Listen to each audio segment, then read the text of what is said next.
Hi folks, I'd like to use this tutorial today to show you how the crosshatch tool works, or the hatch tool. First off, I'm just going to draw a couple of shapes in my object layer. And I'll draw a triangle. So this triangle, it's very clear that all three lines intersect at the corners. This one, I'm going to intentionally leave one side unattached. Now the hatch tool is good for filling inside objects and inside spaces. And you can actually fill in two different spaces on what it looks to be the same object. I'll show you how to do that. The crosshatch tool is located here, and it's a multi-step tool, so you have to select the crosshatch tool, and then you're going to see this menu. And there's a couple things you have to do.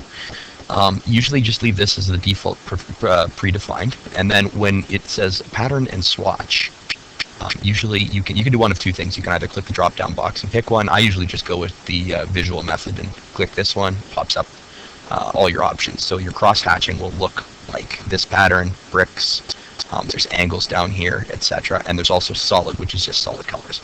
So I'm going to pick solid color for now. Hit OK. Then where it says swatch, you can select a specific color. So in this case, I'll just select yellow. So I want to fill this part of this triangle with yellow. After that, you go up to boundaries, pick points, and then you just click inside the area. And as long as it's closed off by lines that intersect, all you have to do is hit space twice. I'm going to repeat that. I'm going to make this section blue. Crosshatch tool. I'm going to keep the solid one again. This time I will make it light blue, cyan. I'll go to pick points, click inside this area, hit spacebar twice, and you'll notice that I've got two different colors cross-hatched. The reason that I left this triangle open, or this triangular figure open, is to show you that what happens when you don't have an object that has a space that is completely surrounded or completely connected. If I try to crosshatch this object, and doing the same things that I did before, I've got solid, I've got a cyan, now I go to pick points. If I try to click inside that, it says valid boundary not found. And the reason the boundary is not found is because it's open up here.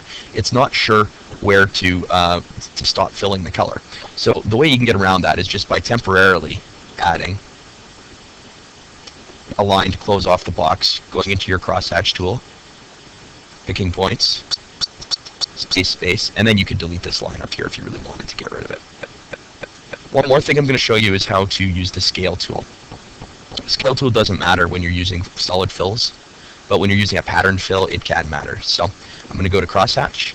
This time, instead of solid, I'm just going to take an angle. Or maybe I'll take the bricks. I'll take these bricks.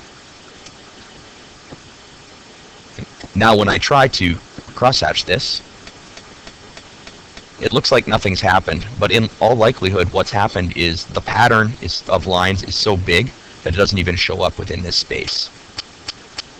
So in order to fix that, crosshatch and then go to the scale factor, okay, and make the scale either smaller or larger. In this case, I'll make it much smaller. We'll see if it has a difference.